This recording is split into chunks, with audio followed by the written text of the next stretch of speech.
That is the horror of anti-Semitism. This isn't something that's really questioned about among academics, theologians, Jewish scholars. I'm not presenting it. This is why I thought that. So, and I'm going to just push back just gently here. You are now saying that you don't accept the definition. Well, okay. What I'm saying to you is that there's debate even amongst Jewish people about the definition of anti-Semitism, as I pointed to you. No, that's a pretty much accepted one. That's a pretty much accepted one. If you're saying the same rights as other human beings, which is kind of a weird statement. So let's just track back a bit to understand the history of anti-Semitism. 2,000 years ago, Jews don't accept Jesus as Messiah. For people who do not have faith, as the early Christians, as some of them have. I think how you said about when you read you watch the Passion of the Christ and you have, your eyes when you watch it and I have my Christian eyes. Very difficult for me to say when the greatest Holocaust that ever happened was against Christians and what the Bolsheviks did to us, drowning us in barges. I cannot discount the things that have happened to Christians. We are actually the most persecuted religion in the world, and it's never described as uniquely evil. And so what happened on October 7th is evil, full stop. What has happened in the past to Christians, what is happening currently to Christians in Armenia. What's going on, everybody? Give me a thumbs up in the chat if you can hear me and the audio is good. I see YouTube, I don't see Facebook, but today I'm going to react to Candace Owens debating, I believe his name is Rabbi Barclay, who wrote a smear article about her, calling her a Jew hater and an anti-Semite. She invited him on the show. He came on the show. And it's really an eye-opening, interesting interview. I watched the whole thing, and I was really just completely fascinated by the conversation. So I picked about 10 clips that I want to show here today to explain my point, and this is my official reaction. Thank you guys for joining. God bless you. Hopefully Rumble, Facebook, and YouTube are here. And this is today's episode of Dream Rare Podcast. It's the Dream Rare Podcast. Welcome to the show. The way to get the news at the desk or on the road. Let's go. God is great and success in our control. The world is crazy, but we get better from obstacles. Yeah. What's going on, everybody? God bless you. And I would say, thank you for being here and thank you for listening to this. But if you don't listen to the full debate in Candace's video today, I found them both quite fascinating and they're worth a watch. Of course, I'm going to have my perspective and my interpretation, but as always, feel free to have yours. I think that's what it's all about. Before I play the clips from the Rabbi Barclay and Candace Owens interview, I want to play this clip real quick because the whole reason the debate even happened was this guy wrote an article about Candace, calling her an anti-Semite, a Jew hater, and she's probably had a lot of media attention like that. And she said, why don't you come on my show and debate your ideas? Normally, most people that are journalists, they don't want to debate their ideas. They're not good at debating their ideas. So they just kind of talk about you. And then when you're like, hey, let's have a podcast, they're like, no, this guy actually came on. So respect to that. But here's a clip from her video today talking about an Anna Kasparian video she played. And she talks about how ruthlessly the media will come after you if you cross the threshold of what they consider anti-Semitic or maybe questioning Israel narrative. So I'm going to play this piece and then tell a little story, and then we're going to start. And so I hear what she is saying, and I believe that what is happening right now in this country politically is an evil. It is wrong. It is completely ridiculous to have a bunch of people that are fearful to speak and say rational things that they know to be true because they know they can lose everything. Because they know that a bunch of journalists will pop up like a game of whack-a-mole and try to spin things that you have said to make them much more nefarious than what you actually intended when you say them. Because they know that these journalists have power. Because they know that these journalists will not stop the onslaught. And eventually, people are going to cave. And I can't tell you guys how wrong this is. It is so wrong that every fiber of my being now wants to expose. I have to just say this before it starts. The whole reason I'm really interested in this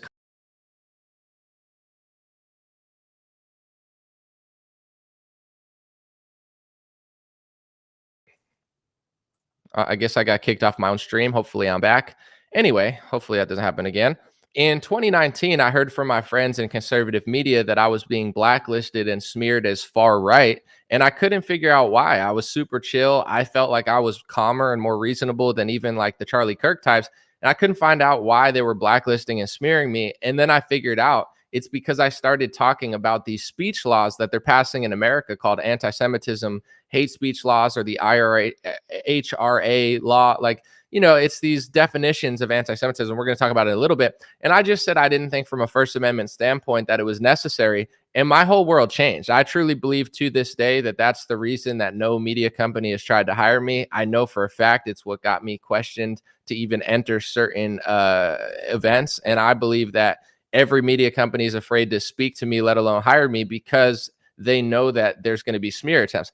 I could back this up. When I spoke to Candace Owens a couple years ago, the day that I spoke to Candace Owens, immediately these Jewish organizations that are stopping anti-Semitism, they started publishing my content at first to make Candace look bad. And then they started digging through my songs, my videos, calling me an anti-Semitic rapper, anti-Semitic YouTube channel, all because I spoke to Candace Owens. And then it all ramped up when I talked to Vivek Ramaswamy. 20 different media companies in unison, like it was a coordinated smear attempt, all tried to pretty much publish my private information, dox me, and also call me an anti-Semite.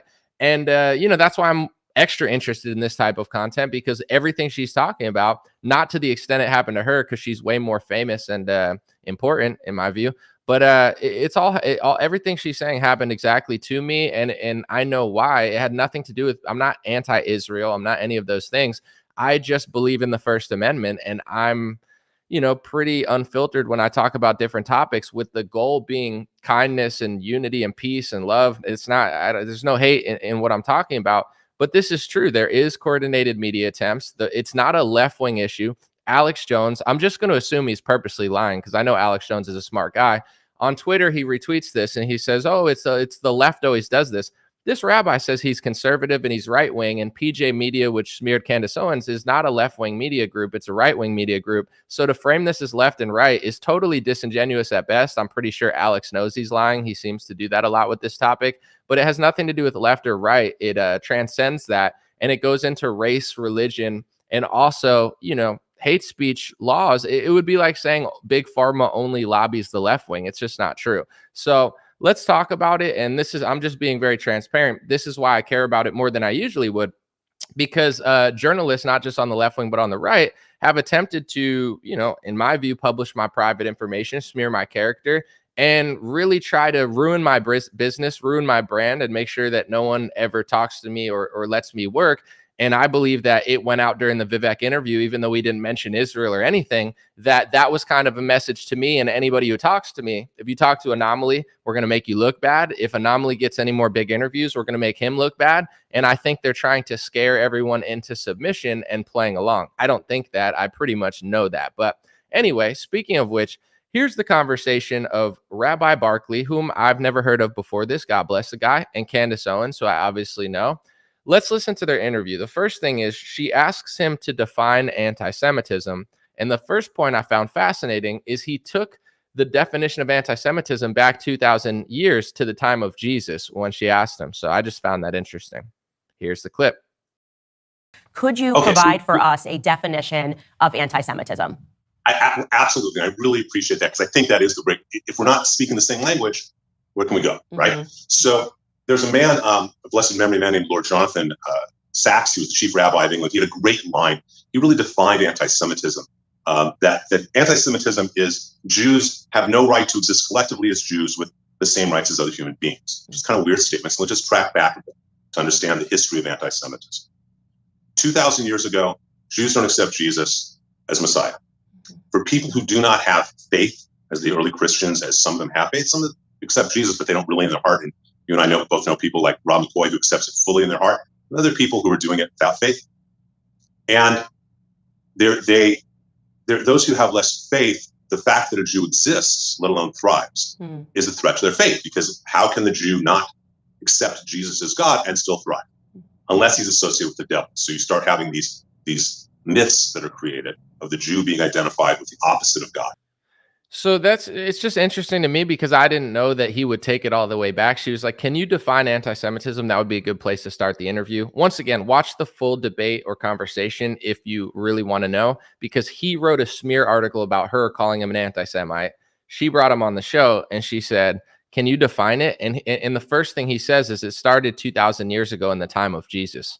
I didn't know that that's where they were taking the definition back from, but fascinating. And I'm not saying everybody's doing that, but when you talked in this conversation with this rabbi, he seems to think that the definition of anti-Semitism is agreed upon among scholars and that it's crazy to disagree with it. So Candace tries to say, like, you know, there's a lot of Jewish people who disagree with you, which is true, but he says, no. It's you know, most people agree on this definition. And Candace is like, okay. So here's a few clips. Hopefully I don't get censorship flagged. It's hard for me to show enough to show you the full context without getting flagged for a strike. But here's just a few clips that I kind of tied together of Candace debating him, because he said that the definition of anti-Semitism mutates, and it's not just one definition, it mutates through time. And Candace said a definition can't mutate. And he says, no, you're wrong. And many times in this interview, he is disgusted that she would even disagree with him. Like, how dare you say what anti-Semitism is? I'll tell you what anti-Semitism is. But the thing is that he's not addressing is when the media calls you anti-Semitic 1,000 times, I think you have a right to defend yourself. It's like they go on the attack in the press and call you anti-Semitic 100 times. You're like, what does it mean? And they say, we'll tell you what it means. So you can just change and mutate the definition, call people that, try to ruin their career and business for the rest of their lives, but they just have to sit there powerless and say, oh, he knows what the word means, not me. I mean, that's what they're expecting Candace to do. Of course, she doesn't do it, and no sane, rational, or self-loving person would do that, because that's insanity. But somehow, you know, it doesn't seem like he has the self-awareness or care to realize how insane that is, or what it's like to be on the other side of thousands of accusations without the ability to even defend yourself or know what definition they're currently going with, since it literally always changes. But here's the debate about the mutation. I do not accept that definitions can just mutate. That is something that I could debate that on, like, the definition of a woman. I mean, and I'm saying not just about Jewish people. I think that we have to have a concrete definition to work with, because then you can just update and say, actually, I've changed that, and now this is what constitutes anti-Semitism. But Candace, that is the horror of anti-Semitism. So what you are saying to me is that anti-Semitism is this and does not change.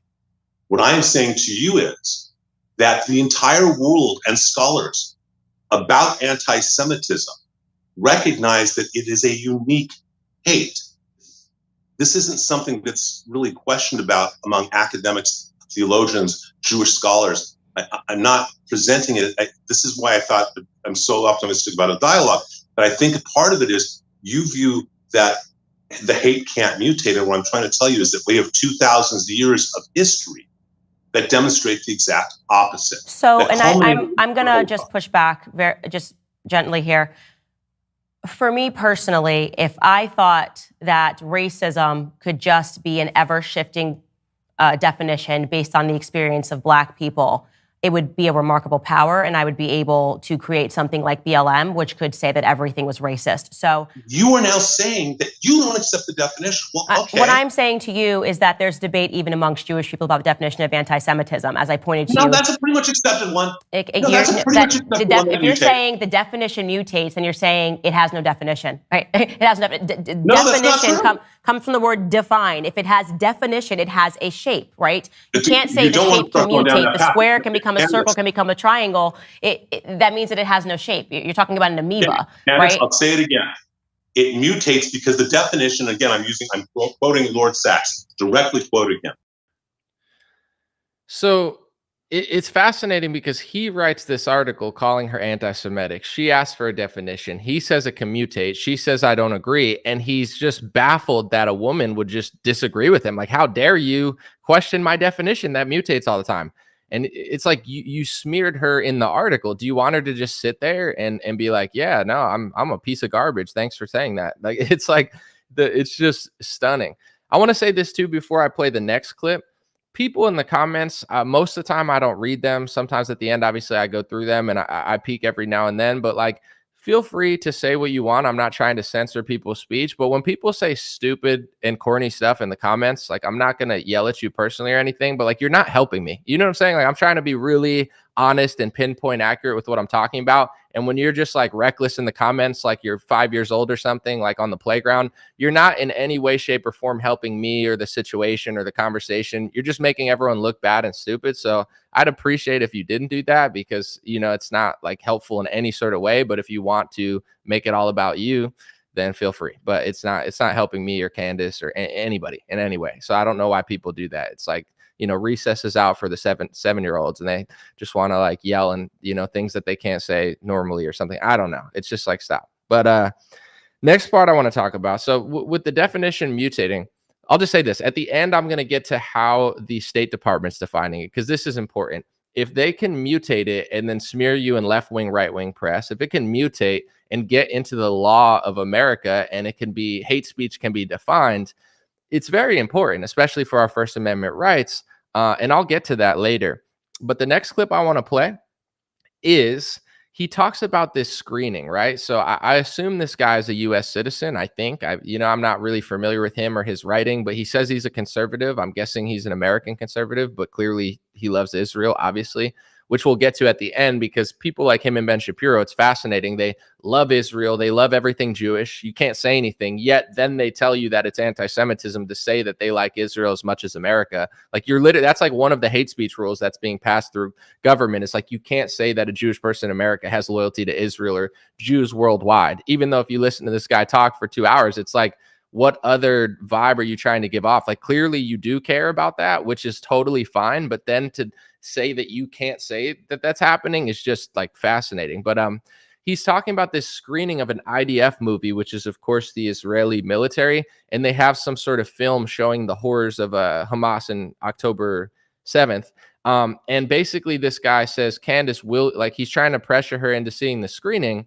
And he says that he wouldn't have written the smear article if she would have just watched the screening. So he didn't just write about the screening. So like, why would he not have written the article if she sees the movie? I mean, we'll watch to see the explanation. In this article that you heard that I received your invitation. That is false. I think it's important to just maybe name the people who told you that I received your invitation. No, I'd rather not do that, especially since you're saying that it's incorrect, and in which case I apologize. No, you can apologize. I just think that, like, a lot of the reason that things happen is because there is this sort of back channeling and discussion, and nobody told me that I got an invitation, and now you've written that I refused an invitation, and so that adds to people believing. So Candace, I'm going to ask you a question right now. I'm inviting you. Forget about the article, because I have no issue and would love to write an article saying I was wrong. Candace Owens does not feel that way. I would love that. So I'm inviting you right now. I will set up a screening for you. Will you come? Does that seem like a friendly invitation? Is it like, hey, I'm inviting you to the barbecue? It's like, I'm inviting you to watch the film, and I'll take down my thing if you watch the film. It's like, okay. You know, let's see how Candace responds. She says that she wants to watch it alone and she doesn't want to go to any screening with this guy, which is completely understandable given the smear article he wrote and his energy in this conversation. If you set up a screening for me after we go through this, I want to also be able to estimate your character by going through some of the things that you wrote. You did write some things that I believe. Wait. I'm asking you a yes or no question. No. And I just said to you, I'm going to give you an answer to that.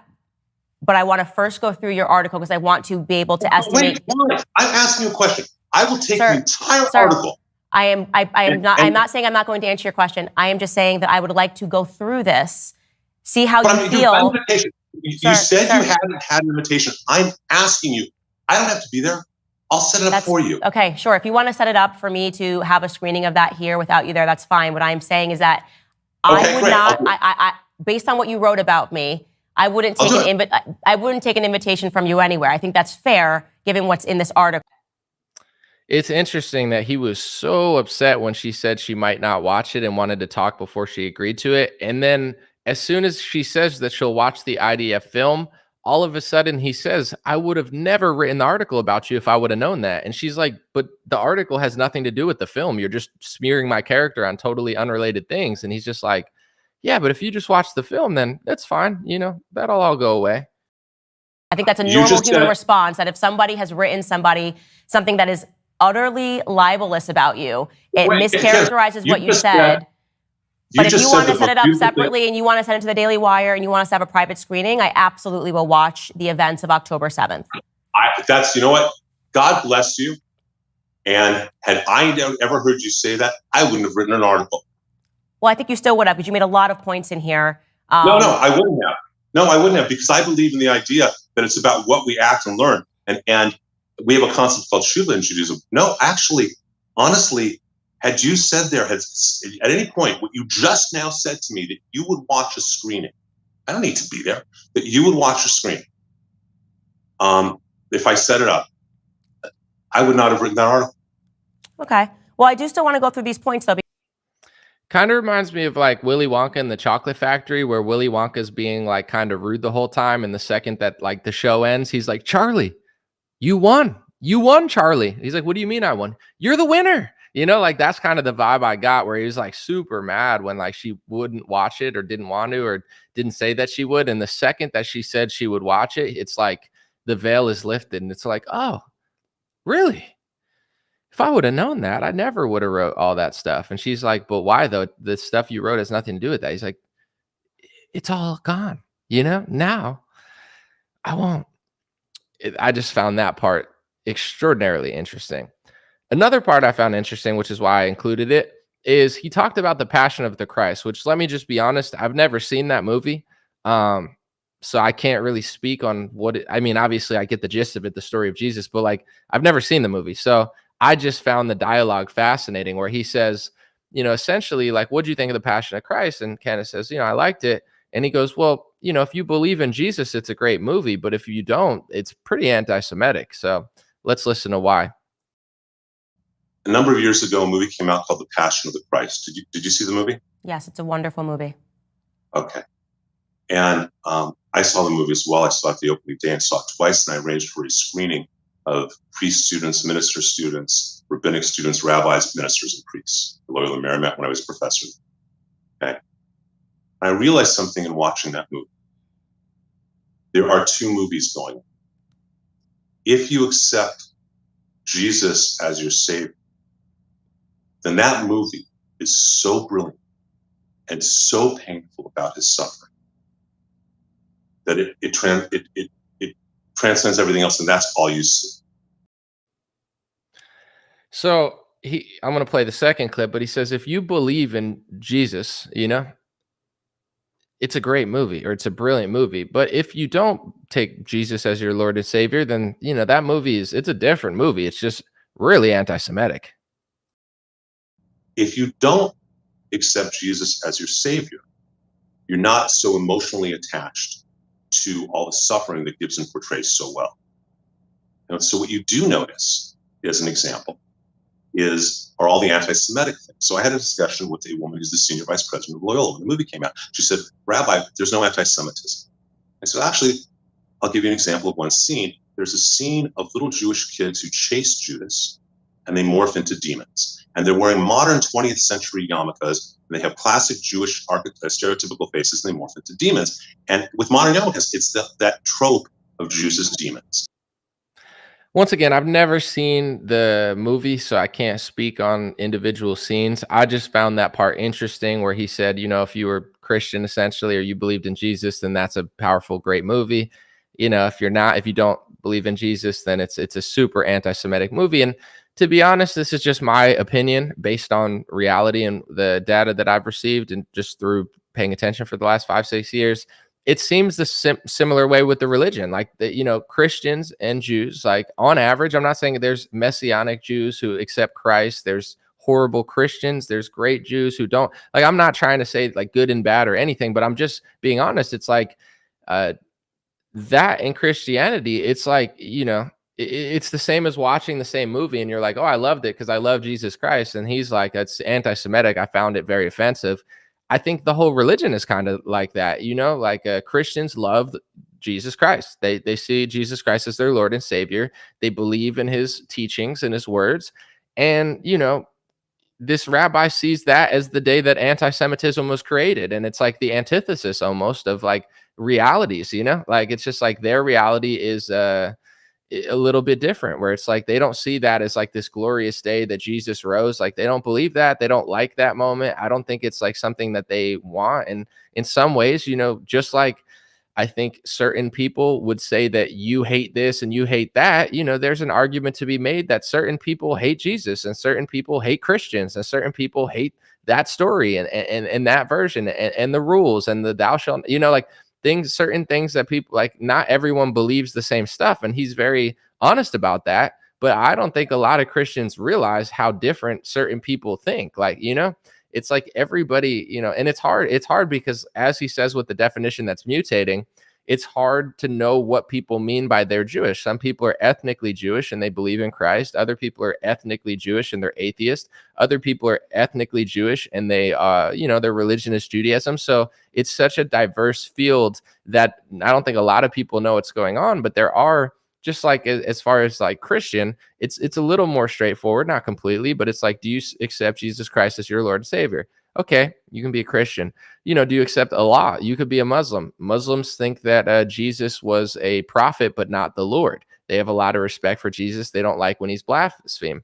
Not all, because I don't want to, you know, make assumptions or anything, but there are, you know, there is a sect of Judaism and there's people that they're not looking at Jesus like, oh, that's really awesome. It's like not awesome. You know, it's like, I don't like he was, in my opinion, I think some people find it like they would say it's anti-Semitic because you have a guy at that time, you know, rejecting Judaism or rejecting certain Jewish people of the time, however you interpret that stuff. And I don't think that every rabbi and every Jewish person's like super pumped about the whole Jesus stuff as portrayed by that interpretation of the movie.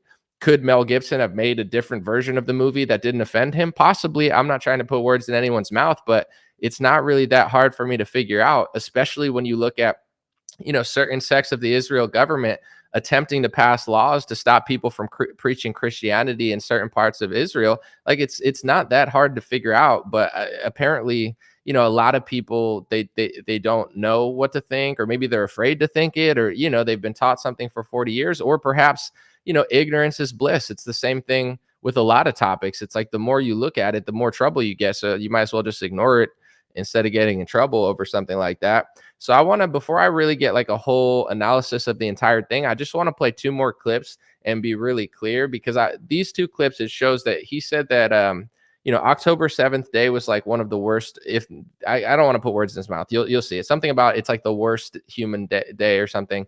And then he talks about how anti-Semitism is like a unique hate. And there's a reason I'm playing this, not to be disrespectful or anything. God bless. And, you know, tragedy is tragedy. It's horrific. I'm not making any sort of justification or anything. I need to play this clip in order to show you the anti-Semitism speech laws that the United States is passing in different states that are the antithesis of what he's trying to tell you. I just don't understand how these two views can coexist. On one hand, you do believe that this is unique. On another hand, you're not allowed to say that people feel that way. It's like, I just don't understand where this is going. Came from a place of not really realizing what October 7th was. October 7th is unique in recorded human history as the ugliest day of humanity. What I am saying to you is that the entire world and scholars about anti-Semitism recognize that it is a unique hate. So he says that anti-Semitism is a unique hate. October 7th, I think he said, was like the worst day in humanity or the ugliest day in humanity. You just watched it. I'm sorry, I couldn't remember the exact word for word. But the point that I'm trying to make is this. Listening to this whole conversation, or listening to people like Ben Shapiro over the last 5 years, it's very clear to me that Judaism is important to Ben Shapiro. You know, Jews worldwide are very important to Ben Shapiro, and Israel's very important to Ben Shapiro. There's nothing wrong with that. This entire discussion that this rabbi had, I'm guessing he's a U.S. citizen. I'm not really sure, but it's like, it's mostly about Israel and the collective of Jews worldwide. In fact, at certain points of the interview, he mentions that anti-Semitism is not believing the Jews' right to existence in this and collective, you know, whatever that word was. So it's like, feeling that way is totally understandable. I have no problem with Christians that care about Christians worldwide, or Jews that care about Jews worldwide, or Jews that care about Israel, or Armenians that care about Armenia. There's nothing inherently wrong about that. I feel no way about it whatsoever. I'm not anti-Israel at all. But what I don't understand is listening to him and Ben Shapiro talk about how important that is. How can they then, in American law, turn around and Ben Shapiro on his Twitter say that it's anti-Semitism to say that that's happening? I'll show you that Ben Shapiro is copy pasting essentially almost word for word the anti-Semitism speech laws that are on the State Department website, on the anti-defamation website, and they're being passed through by Sarah Huckabee Sanders, Glenn Youngkin, Brian Kemp, Donald Trump, Ron DeSantis. They're all passing them through legislation. And people don't realize that. That's why when phonies like Alex Jones come out and they say, oh, this rabbi's left wing, he's not left wing. He just said he's conservative. Respect his political ideology. Not every Jewish person's left wing. Some are left, some are right, just like Christians. But it's like the big Alex Jones cover up is like, oh, it's the left doing this. He's not left wing. And also, the Anti-Defamation League absolutely has a left wing bias. And this guy says he's fought with the Anti-Defamation League, which is fascinating, because obviously he doesn't agree with what they're doing, and that's what he said on Candace's show. But that same definition of anti-Semitism is on the ADL, it's on the State Department website, and it's being passed through by Republicans. The same definition, word for word, phrase for phrase, and nobody knows and nobody seems to realize. So here's Ben Shapiro saying this. He tweeted, American Jews, whether ethnic, religious, are loyal to America, not Israel. Any dual loyalty supposition is anti-Semitism. So if you suggest that Rabbi or Ben Shapiro has dual loyalty, that's anti-Semitic. To say that Ben likes Israel as much as America or more is anti-Semitism. Even though if you watch his show, I mean, he makes it pretty clear. Like he not only makes it clear, it's almost like if you don't feel that way also, he gets upset at you. So it's like, it's just bizarre. Like I said, it's on the IHRA working definition of anti-Semitism. It's on the ADL website. What Ben Shapiro typed is on the State Department website. It says accusing Jewish citizens of being more loyal to Israel or the alleged priorities of Jews worldwide than to the interests of their own nations is an anti-Semitic offense. Trump signed it into executive order. Ron DeSantis signed it into law multiple times. Most governors have, Democrat and Republican, definitely Republican. I can't speak on all the Democrats, but I can name at least 7 Republicans that have passed it into law. And I'm pointing this out for the obvious reason. Like, once again, I don't think that it's bad that Ben Shapiro cares about Jews. I think that's fine. This rabbi, the entire gist of the entire discussion was explaining how worldwide people have a right to collectivize, to live in Israel, to believe this way. Like, that's all great. I don't care. But then how could you then push on your Twitter like Ben Shapiro did and say that it's anti-Semitism to suggest that he is loyal to Israel? Does anybody listen to Ben Shapiro and think, oh, he's not loyal to Israel? Of course he is. And not only is he loyal to Israel, he freaks out at any, political pundit that is not as loyal to Israel as he is. And the whole element of that discussion that Candace had with the rabbi was extremely similar.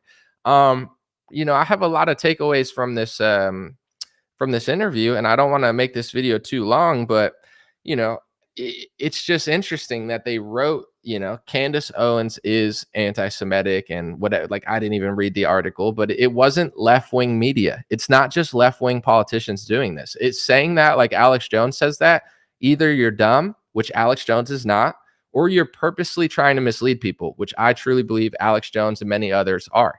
So they write this article. She brings them on the show, and the first thing is like, listen, if you're going to call me this word, I got to know what this word means, because you're publishing it all over. And now that word, it still means a lot, but I'm just saying, like, since they're using it against everyone all the time, like for every reason, I don't think most people read that word and care anymore, because I would say over the last year, they've probably used, and I'm not saying like, word for word in an article, but like, the amount of, like, if you, and I'll watch debates like that, and they'll say, if you criticize Israel's government, that's not anti-Semitism. If you like, I heard him say in this interview, he said, if you're an American citizen and you're concerned about America and the difference in foreign policy, that's not anti-Semitism. Well, then why are there so many articles about me? Because I talked about how Zionism in American politics in many cases supersedes the First Amendment. I didn't say they can't exist or it shouldn't exist at all. I just said that when Zionism and the anti-Semitism speech laws supersedes the First Amendment of the Constitution, it doesn't look very promising for American citizens. It's like that agenda is more important than the First Amendment of the Constitution. I don't believe that's so. And that's when all the attacks started against me. So I don't like when the definition's mutating, it's hard for people to say, well, you can do that and you can do this. You just can't do this, this, and this. It's like, so you're saying there, but the proof is in the pudding that anybody that like, it's like, here's the line, here's the other line, here's the other line, and then there's 50,000 lines below that. And depending who the journalist is, they'll use that word willy-nilly the same way people use racist. Like racist used to mean something. Now, like toilet paper can be racist because there's not black toilet paper and only white toilet paper, and it reminds people of the 1700s. Like, they're like when journalists start being that loose with the definition, people just start to care less. And that's what's happening now. Candace mentioned in her show today that the reason that she brought this up today is because it's been 2 years of like hundreds of media smear attempts against her. And I could only believe that that's true because the whole reason that the media ever smeared me on this topic was because I interviewed her. She said something complimentary towards Dennis Prager, and it got taken out of context. And they published all these articles about Candace with my podcast. And then that led them to just digging into all my tweets and trying to make them look as crazy and exaggerated as possible to make people hate me. So it's like I can only imagine what she was suffering for the last couple of years because it's so bad that it's like when Dave Chappelle, I mean, this is a bad example, but it's just a comedic example. Dave Chappelle was like, Kanye got in so much trouble, Kyrie got in trouble. That was like his SNL joke, but it was just like, when someone is under target, whether it's Candace or Vivek for his foreign policy, and then you just interview them and then you get in trouble just for talking to them, it must be pretty serious. She said in 2019, when she spoke and they misconstrued it, she said she had like health problems and an autoimmune problem because she was freaking out so much by the negative press. It was like freaking her out because she didn't know what to do. And she had mentioned that she had to go to some sort of center and talk to some people who spoke in a different language and told her you're good or whatever, the smears will stop. Like you watch her new, like the last 2 episodes, just watch those. She says it better, but it's like, I can't imagine what she's kind of dealt with. And that seems like why she's trying to focus on it now is because people won't stop harassing her. And, I'm not speaking for everything she's ever said, or I'm not trying to involve myself in any personal drama with other people because I see her, having some problems with like it has nothing to do with me. But in some ways, certain things do have to do with me because similar people and similar media organizations have lied on my name, have tried to label me, have tried to tie me to certain people. And the whole gist of it is like this systemic, like if you say this, then we're going to try to make it really, really hard for you to make money. We're going to try to make it really, really hard for you to work in media. And once it happens to you, it's like, dang, like that's okay. So that's how they're going to try to end my business. That's how they're going to try to stop my career. So how could you not talk about it? I've talked about it more in the last couple of months than I have in the last couple of years. And it's because when I did my biggest interview of last year with Vivek Ramaswamy, they did like 30 smear pieces against me. Like and it wasn't left-wing media. It wasn't right-wing media. It was a combination of both.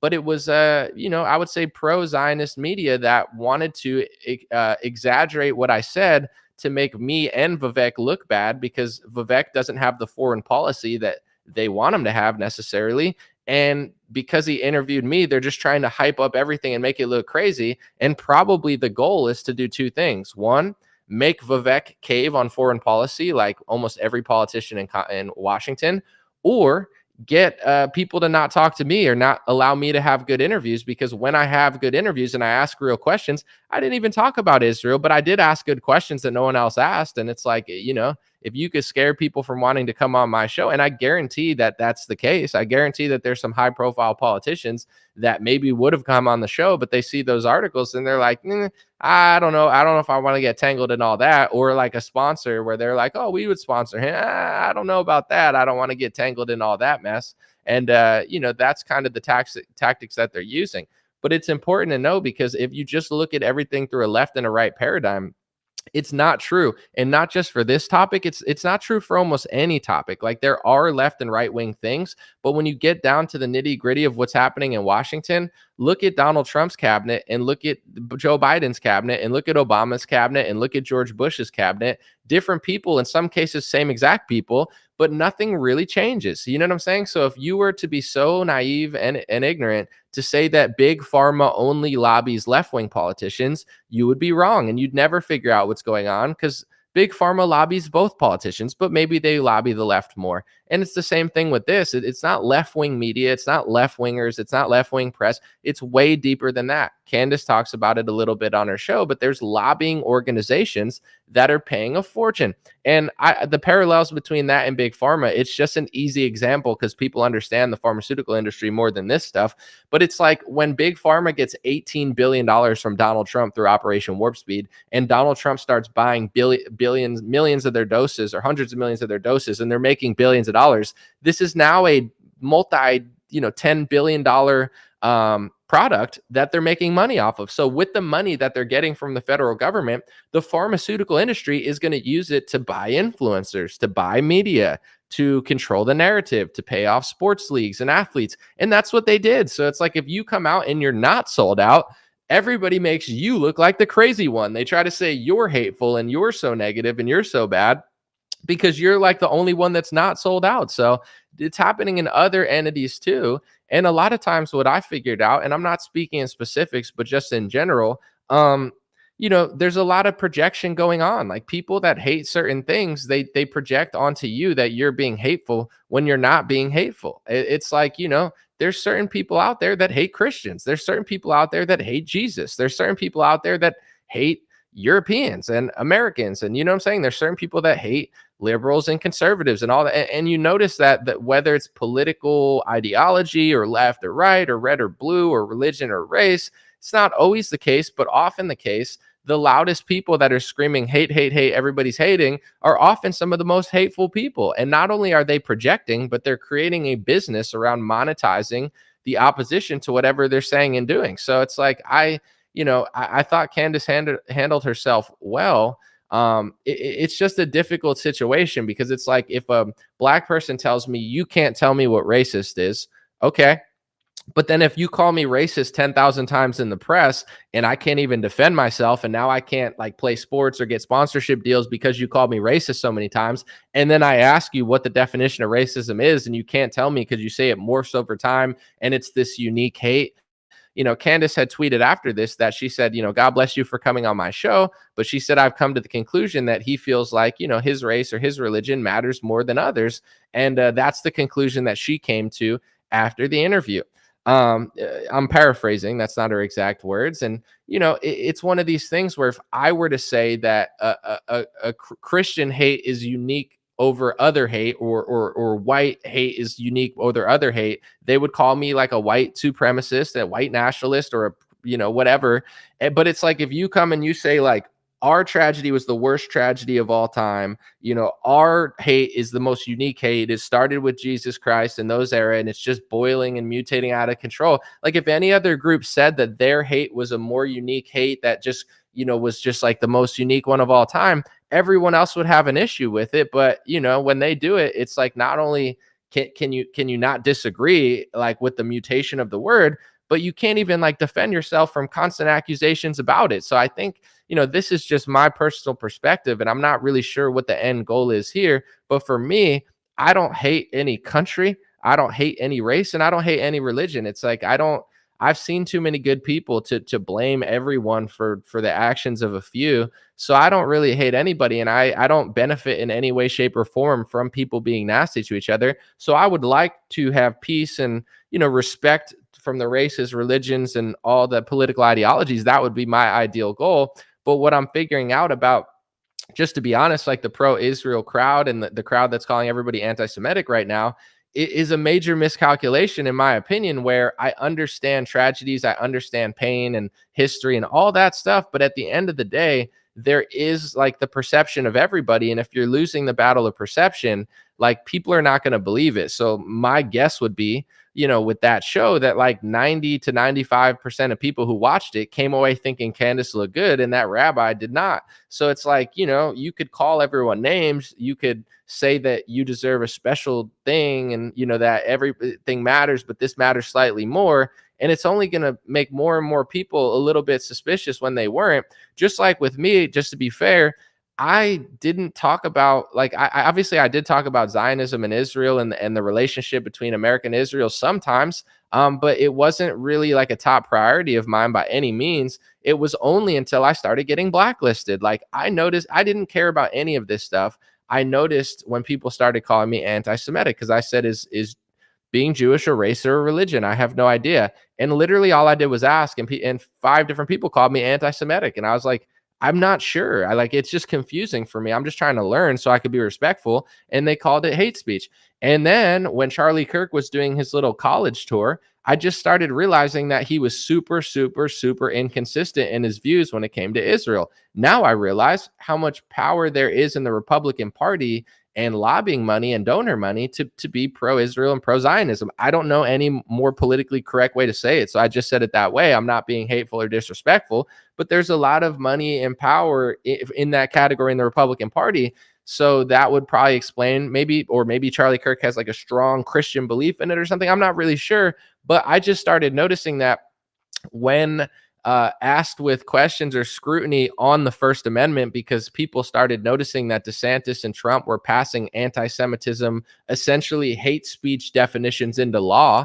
Not that you're going to get arrested for it, but they are starting to plant the seed of, in my view, unconstitutional, lopsided religious and race laws. Charlie Kirk just started calling them anti-Semitic and calling them names. And that's when I never cared about this. It's not like I wake up and have hate in my heart. I still don't. It's like, I believe that sometimes people want you to be hateful so they can point at it. And I don't have hate. I'm never going to blame people, and I'm never going to let this consume me because it doesn't matter that much to me. It's just another conversation. But in general, that's what inspired me to talk about it more. It wasn't hate. It was the fact that my constitutional rights were being manipulated by the party that I thought cared about them. It's like when Trump says America will never be a socialist nation and he prints $18 trillion or $18 billion or trillions of dollars or whatever he printed.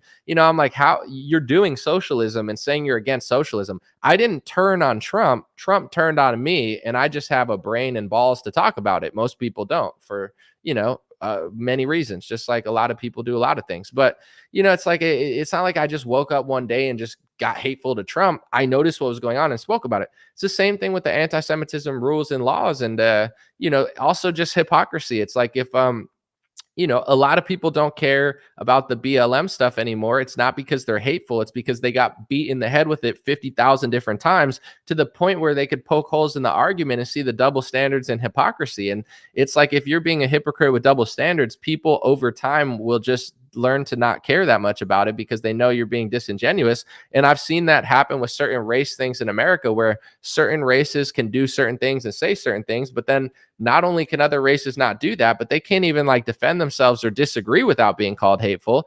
Similar to the vaccine mandate, where if you didn't get the vaccine, you're hurting other people and everybody's trying to force you to get it. It's like, those are the vibes that like, I guarantee you that more parents are and I've seen statistics on this, by the way, you could look it up, that more parents are not vaccinating their children now more than they were a couple years ago. And it's not because out of nowhere parents just turned against it. It's from all the pharmaceutical pressure and like lopsided coverage that has led millions of people to just not trust what they're hearing and not trust what they're seeing.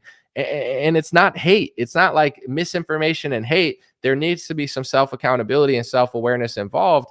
And I think with the Israel stuff as well, I understand the tragedy and the horror that's going on over there. And to be honest, most of my coverage about it is more in relation to America and Israel. So I know that, even though they say that's not anti-Semitic, they still call it anti-Semitic because that's always been my angle. Of course, I've tweeted a few things and, comments and stuff, but that's, everyone tweets everything. It's not a huge deal, but my concern is more, if this country gets $100 billion in foreign aid and we get in return hate speech laws where now I don't have a constitutional right that's lopsided against my race and religion, and then religious leaders are running around calling me false labels as the press adopts those labels and tries to ruin my business. It's not like I woke up one day and cared about this out of nowhere. People made me care because they sent the message to me that it wasn't like, that I was going to be I would say affected by my honest angle on this topic. So I just, I think with the response that Israel's had, I'm not telling Israel what to do. It's not up to me. I don't think you shouldn't exist. And I'm not telling your military what to do, to be honest. But if you end up killing tens of thousands of civilians, a lot of people are going to not like it. If America's passing speech laws, many of the politicians, I would say most of them are Christians. They're not even Jewish. It's a Zionist Christians passing these hate speech laws, like DeSantis and Trump and all the others. But in general, it's like it's not making more people cool with it. It's just making more people flustered and frustrated. And the public perception is now shifting in the opposite direction. So I just don't understand what the end goal is, because it almost feels like when you watch stuff like that, it almost feels just like a sabotage, where luckily in my life, and I'm so grateful to have been cultured and like know a lot of stuff, no one could make me hateful of a race, religion, or anything, because I've met so many great people. Like when I was young, I had a Muslim friend, I had a Jewish friend. I'm not just saying this. I know it sounds like stereotypical and kind of like, corny, but it's just true. Like one of my best friends growing up was Muslim, and his mom prayed 7 times a day. And, I always thought it was a little odd because I didn't come from that family, and I thought it was like over the top. Now I understand that it's very disciplined and I actually respect it. But growing up, I never really thought much about it. We play video games just like everybody else.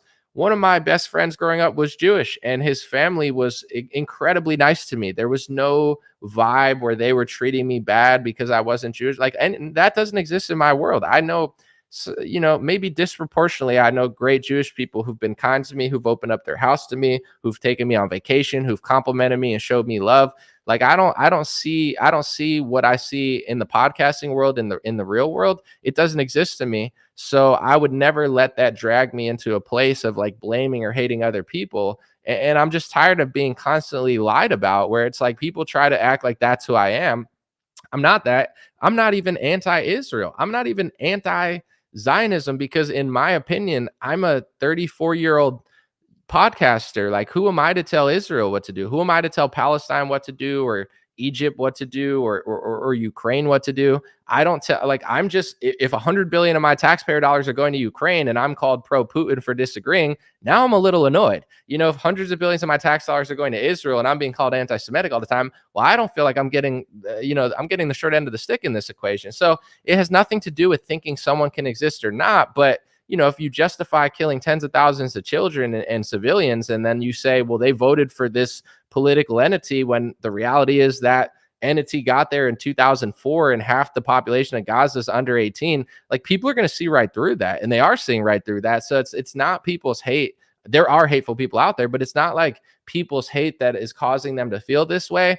It's the reality of what's going on, and the fact that you're really not allowed to talk about it or protest about it without people trying to ruin your life. And I'm not a protester. I'm just being honest. It's like, I never said Israel shouldn't exist. I've never been anti-Israel, yet that's not the press I get. It's almost like they're trying to purposely lie about me and make people hate me. Why? Because I like the First Amendment, because I think that, if you're going to pass a hate speech law for only one religion and one race, that it's not going to work in a country like the United States of America. If you have a completely homogenous nation, like if everyone's Japanese in Japan and you pass like Japanese hate speech laws, it probably would work better than in a, cultural mixing pot, or whatever they call America now, that it's so multi-diverse. Like, we can't be doing what all of these race and religious groups are doing, which is like lopsided laws and rules and saying these things matter more than that, and then even defending yourself as racist or anti-Semitic, and you can't do that, and you're so hateful, but you're allowed to hate on my religion and I can't say anything. Like, those type of vibes are going to destroy America, and they are destroying America, and we all see it. We all see it happening. Everybody knows it, and it's deeper than just left or right. And it's like, say, like Mayorkas, right? I never knew or cared what, like, I don't know what race, religion, gender. I think he's a guy. No, he's obviously a man. But in general, I don't even know if that's offensive nowadays. Sometimes if you assume someone's gender, they get mad at you. But with Mayorkas, I never once thought to even remotely care what his ethnicity or religion is, because it doesn't matter to me. But then I see someone criticize what a terrible job he's doing at the border, which is 100% true. And he says, you shouldn't talk to me that way because my parents survived the Holocaust, and you shouldn't talk to me that way, even though what Josh Hawley was talking about had nothing to do with that. It had to do with the present moment and his job at the border. And it's that type of stuff that just does such a disservice for everyone, because it's only going to create more friction and like obvious like pattern recognition where it's like, what the hell? Like that's his excuse for leaving the border open. Why does that like this? What, and it's just becoming more and more and more obvious. And, the more they call everyone that, like they used to just call dissident right wingers that. Now they're calling all the left that. Now they're calling Jewish people who disagree with that. It's just like, it's just getting to the point where the word pretty much means nothing. And someone like Candace Owens, who's extremely powerful, successful, and I would say like respected, I think she's one of the biggest American voices in recent history, to be honest. I truly, because this is just my perspective. Some people they have inflated audiences. They're not as big as they pretend to be, but they appear bigger so they can make more money from advertisers, but they really don't have that impact or reach, and they're really not that famous. They just kind of pretend to be on social media. Candace, I don't feel like is that way. I think she is that famous. I think she is that successful, and I think her message does spread that far. So for her to say all this stuff after years of just people that she didn't even know about talking about her in the press and stuff, it's going to create a whole new wave of awareness. And in conservative media, I know for a fact that everybody knows this. I've spoken about it since 2019, and people that used to not know what I was talking about, they've come back to me recently and like, bro, you were right 3 years ago. I had no idea. But everyone else knows. It's like it's no secret in right-wing media. If you get hired to one of the 3 major media companies, for the most part, you can't question the hate speech laws. You can't question our relationship with Israel. And it's not like you can't question it in a negative way. You just can't say anything about it. It's like with the left and Zelensky. Like if you say you don't want to send $150 billion to Zelensky, they freak out at you. It's that same dynamic that the left is doing with that. Or when, America wouldn't let you not take a pharmaceutical product. It's that same energy and that same aggression and that same like hysteria over this topic in the right wing, and everybody knows it. They all know it, and I'm not naive enough and I'm not ignorant enough to think that this is all random. It's the same with, I hate to use this as an example, but it's an easy one that nobody wants to believe. Probably 2/3 of this audience will cry about this, but God bless you guys. Maybe not. Maybe I'm miscalculating. But it's like with Donald Trump, everyone just thinks because they like him so much that everything he does corrupt is just this like random mistake that he got tricked by an advisor. And it's not true. If Trump takes hundreds of millions of dollars from corporations, $1 million from Pfizer, Bank of America, this and that, and then he hires a whole cabinet of these people, he didn't make a mistake. He just sold out. It's like you would never say Obama just made a mistake or George Bush just made a mistake, because you don't like George Bush and Obama as much as you like Trump. So when Trump does the same corrupt, slimy things that every politician does, people can't process that he just sold the cabinet out just like everyone else. It's the same thing with this in right-wing media. I don't believe that these people really love Jewish people or Israel. Some do, of course, absolutely. But like so many politicians, when they tweet, I stand with Israel, I've talked about this recently, just go to when you run for office, your political contributions have to be public. It's like they're getting money from AIPAC, it's getting $50,000, $150,000. It's like, would you stand with Israel if you weren't getting paid off or paid for it? Like if so, then I believe you. But if, it's like, if you change your opinion after $150,000, that's called a sellout. It's like you don't like Subway sandwiches and then they pay you $1 million. And now all of a sudden you're selling Subway sandwiches, telling people to eat fresh. Like, I don't think you're like a health, activist or anything. I just think, that someone gave you money and then you did what they told you to do, which is, part of the problem in this country, not just with that lobbying firm, but does anybody do anything anymore for ethics? Like, it feels like this whole country is just running around doing what they can for money, but there's no meaning and purpose behind it.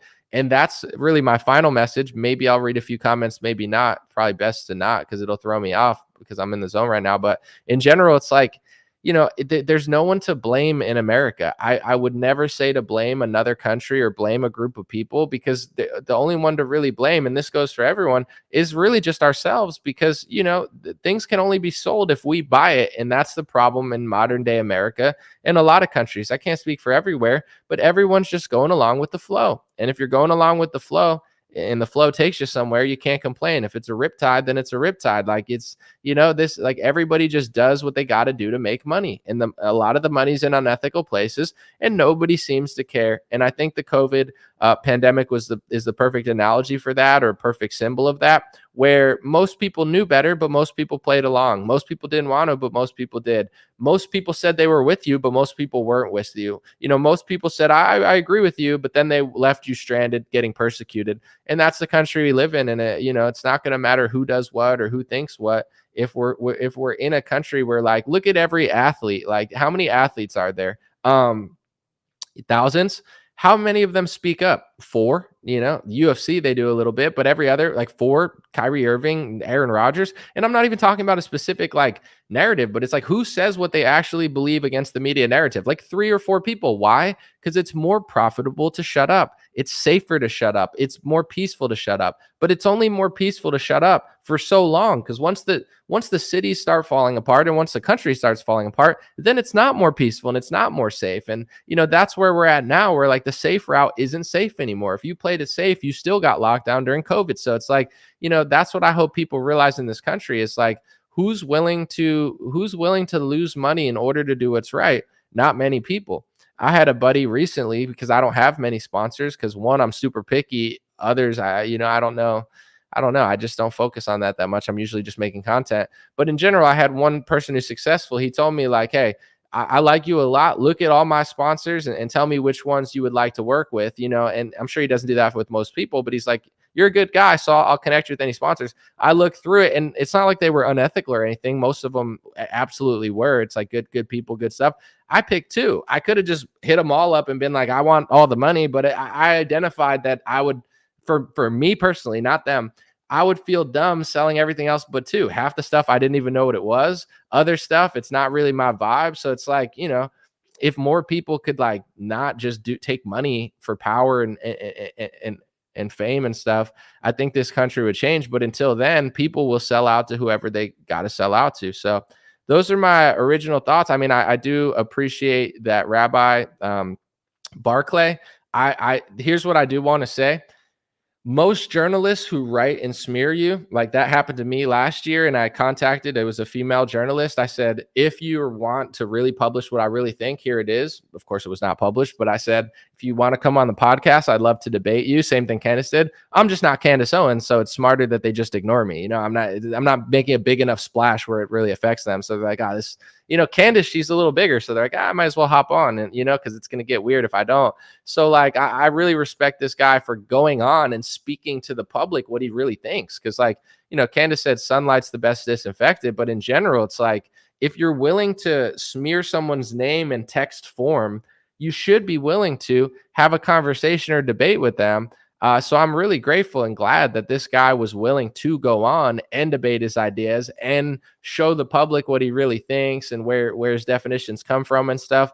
Very brave and very rare nowadays, because most people don't want to do that. But you do see in the podcasting world, things are changing where like text-based news doesn't matter anymore. Little journalists writing articles, nobody cares anymore. It's all about the content and also like people that people trust. So I think those articles are going to matter less and less, and especially because that word, like, who reacts to the word anti-Semitism now? It's not the left, because the left is called anti-Semitic all the time. I mean, not all of the left, but I would say most of the youth in the left is pro-Palestine. So they've probably been called anti-Semitic 1,000 times. This rabbi said in modern day, anti-Zionism is anti-Semitism. So even if you're, Jewish and you're anti-Zionism, you're technically anti-Semitic. Here's the tough part that I didn't discuss, but I will now, is what do you mean by anti-Zionism? Because I'm not, by definition, anti-Zionism. I'm not against it,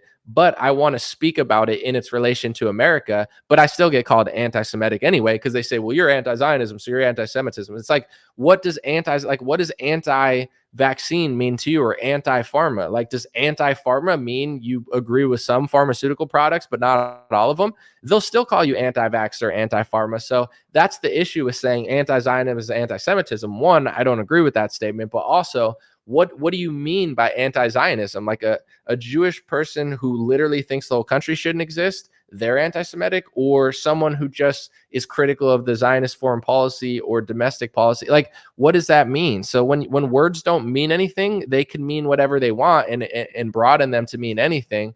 But in general, it's like the left has been called that so often that word means nothing to them. In fact, if you write an article and say now, I'm not talking about 2 years ago, but if you write an article now and say Candace Owens is anti-Semitic, the left will probably read that and like her more, because most of the left has been called anti-Semitic 1,000 times. And also a large portion of the right, like the Charlie Kirk, Ben Shapiro era is I'm not going to say crumbling, but like this, this era where you have to pass speech laws in America and call everything anti-Semitic. Like, I would say the right is getting past that point too, not the boomers, but definitely the youth is like, yeah, that doesn't make sense. So like these articles are not going to really work anymore. And I just don't know like where this all goes, because it is being passed into law. And I don't see it as helpful or quashing hate in any sort of sustainable way. I just feel like it's mislabeling people and making them more critical of it when they probably would spend their time doing something else. Let me know what you think. Maybe I'll try to read a few comments. If they're too weird, I'll probably just log out, because I don't know. It's been pretty smooth for the most part. Let me see. A lot of Trump ads on YouTube, someone said. I know every time I watch a YouTube video now, it's like, hey, it's Donald Trump, I need $5. I'm like, all right. Or it's like, hey, I'm Don Jr., give my dad your money. That's just what I see. Everybody sees it too. It's either Trump or Don Jr. being like, can you spare a nickel? Can you please spare $10? And it's like, my father's fighting for you. You're like, oh, you just open your wallet. You're like, take my money, take my money. Optimistically said, I wish conservatives would have looked into the context with the All About the Benjamins tweet by Ilhan. Yeah, no, I spoke about that before. That was years ago. I'm sure that's probably why I got blacklisted too, because no matter what happens, I'm trying to analyze it. Like, that's what I'm trying to do. I don't know if I do a perfect job, but like news analysis, analyze the news. Even when I disagree with certain stuff and I'm like, let me try to like be as fair as I possibly can. So when that was tweeted, it's like saying it's all about the Benjamins. They said it's anti-Semitic because, she's saying that they're paying them, and that's an anti-Semitic trope. And it's like, I don't know. Like, are we going to now pretend like lobbying doesn't exist in politics? That came up in the Candace debate too, where the rabbi was saying, you use this word that has been anti-Semitic for a while. This is getting in like water where like people, hot water or whatever, like where people are not going to believe it. Like, for example, like I've called Ron DeSantis sneaky. Ron DeSantis is Christian or Catholic. I've called him sneaky. I'll call Alex Jones sneaky today. Alex Jones is a legend, but he's a little sneaky. Like, if you then call Bill Maher sneaky, they could be like, well, that's anti-Semitism, because this is a trope that's been around for thousands of years. And it's like, I don't know. I like, that's just like a weird thing to do. I forget who it was, but like Joe Rogan was talking to Cat Williams, and he said something, and then like Cat Williams was like, that was racist. And Joe Rogan was like, not really. I was just, you could say I'm Italian, I do this. I'm not. It's like, it is, I forget what it was, but it's like saying that you can never say that adjective to this group of people because historically it's been misused. Like, it's just like astonishing levels of like hubris. I can't even like fathom it, where it's like, because I'm this race or this religion, you can never say this adjective to me, even if I'm being that way. You can't say it because of a thing that happened a long time ago. So I'm going to take, not only am I going to take no accountability for even remotely considering if I'm being that adjective, but I'm going to blacklist everyone from saying that adjective. Like, that's it like, that's why I'm shocked that he went on the podcast, because it's like, if you just do these things and write articles, nobody even realizes you're doing it. But the second you like explain it to the public, 99% of people are going to be like, that's astronomically insane, including a lot of Jewish people. It's like, I have a lot of Jewish listeners, people in Israel. They're not going to watch that interview and be like, yeah, that made total sense. They're going to be like, it would be like a Christian leader coming out and just saying some really stupid stuff where I'm like, yo, I don't know about all that. Like, I'm not responsible for his opinions. Like, the Pope is one. If the Pope says open up the borders, we don't care about border security, I'm not like, praise the Lord. I'm like, yo, this guy, I don't know about that guy, so this idea that everyone agrees on that. And he kept saying that about the definition. He's like, well, everyone agrees. And to be honest, he's not wrong. Like, most politicians agree, Democrats agree, Republicans agree, the ADL agrees, Trump agree. Like, he's not wrong that most people do agree on the mutating definition, because it is happening. It's just like most people don't know it's happening. But now they do. So I don't know what's going to happen. Hopefully just like, public conversations and then people finding like peaceful solutions, obviously. Cause like, it's like with the riots of 2020. I mean, that was like crazy. Like, it's just like, that's people's response to the George Floyd thing. The America does not need more of whatever the hell that was. But let me read a few more. Someone said you cannot be paid $500 million and have free speech. I don't know what you're referring to. Someone said Cat Williams is uncancelable. Definitely seems that way. All right, let's keep it smooth. I don't know. I'm not trying to hang around too long. I got my point across. I guess someone said like Joel Osteen. Yes, for sure. I mean, I definitely, I don't even watch him, so I don't even know what he's saying. But let's just end on this note because I don't really want to drag this out. God bless you. God bless your family. God bless America. God bless the world. I would say watch that full debate or conversation for yourself. Watch her new episode if you would like, and come to your own conclusions. These are mine. I tried to explain them in this video, and I would say that it's been an interesting couple of years because, as Candace has been alluding to, this has been happening for like 5 years now in conservative media. And I sound like a crazy, like nobody believes me. If people have watched me since 2019, I talked about this in 2019 and it was so unpopular, especially at this time. I was getting like hundreds of thousands of views on all my Facebook videos. Like literally like everything I would drop, gold, hundreds of thousands of views. I say this gets like 5,000 views. People like, I couldn't explain this. Nobody wanted to hear it. And I'm like, okay, you might not want to hear what I'm saying or believe me, but it's like, it's the reason I can't do anything. And that's like, I don't care because I'm not going to play victim. But sometimes people will get a deal with the media company and then they'll come to me and they'll be like, dude, you're way bigger than me. You have way bigger following. You make better videos. Like, why don't they hire you? I'm not saying this. They'll say this to me. Like, why don't they hire you? I'm like, you know why they won't hire me. And you know what would happen to you if you said what I said. It's like, so it's like everyone plays dumb, or they'll be like, why didn't they give you a deal? It's like, because I agree with the First Amendment and I don't, the same vibe that he had with Candace, where he's like, watch, I'll take my article down if you watch the screening. It's like, those are like the vibes. It's like, do this or no. And then it's like, okay, nah, I don't want to do that. And then, the doors close and then they'll get someone else faker or stupider or that plays along. And that's like the name of the game. Like with Charlie Kirk, it's like everyone knows Charlie Kirk can't be Charlie Kirk. Imagine if Charlie Kirk was, he's questioned a little thing here or there, but like if Charlie Kirk came out and was like, I don't agree that Israel gets $100 billion in foreign aid, which is, like if Charlie Kirk ever said that, he's not Charlie Kirk anymore. You know what I'm saying? It's like, it's game over. So it's like, he could like ask certain questions about certain narratives, but like he's a staunch defender of liberty and whatever he has to say to make money and be there, or whatever. It's like, it's just obvious at this point. If people don't want to believe it, it's up to them. And if that's considered hate speech to just be honest about stuff, then it is what it is at this point, because people can lie. People do lie. And I hope to anybody who listens that I'm not hateful. The point of this, I want to end on this. I don't want anyone to listen to this or anything and start hating, because I believe that when you become hateful, you become emotional, you become angry, and you hurt yourself. It's like being too overly fearful about stuff. Like you end up damaging your own body, your own mind, and your own soul. And there's no benefit to that. You want to be calm. You want to be grateful. You want to be thoughtful. And you don't want to allow what's going on to impact you in a negative way that will then, impact your decisions that you make and make you say things that you wouldn't normally say, because then they'll take those things and use those against you. And then you're going to wish you never said it, or, so I do think that in general, being reasonable and calm about it and just being like to the point is more effective than being angry and like hysterical.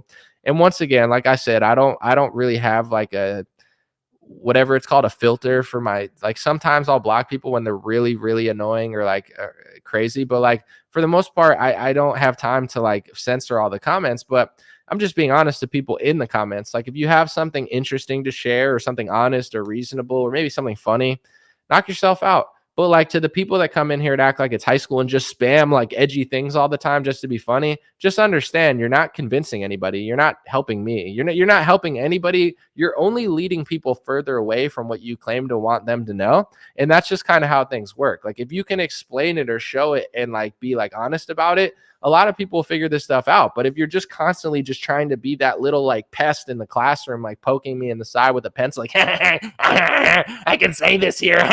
Yeah, like someone's calling him an edgelord. Yeah, it's like you're not helping me. You're not helping you.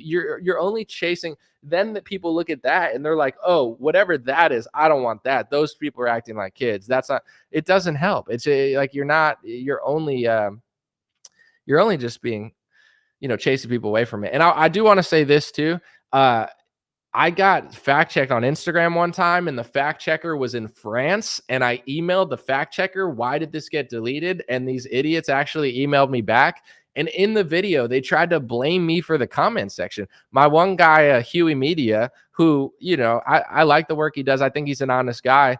He commented something and they said, because he commented, that's your fault. And I was like, you've got to be kidding me. These fact checkers in a foreign country in France are telling me that it's even though my video was accurate, technically it wasn't, because people in the comments had their own opinions and thoughts.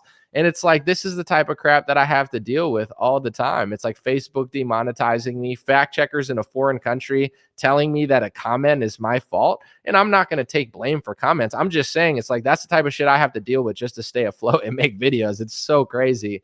The manipulation that social media companies have done to socially engineer us and stop certain narratives from coming out. That was about pharmaceuticals, but just letting you guys know. Appreciate you. God bless you. This has been Dream Rare Podcast. Check out my links below. Check out my shop, dreamrare.com. Someone said, stop whining. Shut up. But anyway, yeah, I got hats. I don't know if it's true because I haven't looked at my shop, but I talked to my buddy that we do the merch with, and he said that I told people the white hats were back, like the white Dream Rare hats. He told me that they're all sold out or they're almost sold out. And I couldn't believe it because I only talked about it one time and I barely promote my merch like that. And he was like, dude, those things sell like crazy. I was like, really? Because I don't pay attention every day to the analytics of it. So if you want that, if it's not gone, things are going to be gone soon. Things are flying off the shelves at dreamrare.com. Check it out. Appreciate you guys. Thank you. And all the hats right now and the shirts are made in the USA. Hey, what's going on, my friends? Just a few ways to stay in touch and support if you'd like to. The first way is dreamrare.com. We have blue beanies, black beanies, pink hats, other colored hats, freedom versus tyranny shirts, stay blessed long sleeve, God is great long sleeve, and lots of more cool items coming soon. Dreamrare.com. Check out the shop to support. Everything's made in the United States. Handpicked by me. Patreon.com/raretalk for $5 a month. You can help support me, support the show. If you haven't noticed, unlike other channels, I don't work with very many sponsors, sometimes none at all. And part of the way I'm able to do that is with the dreamrare.com shop and patreon.com/raretalk. So thank you guys for keeping this show free, unimpeded,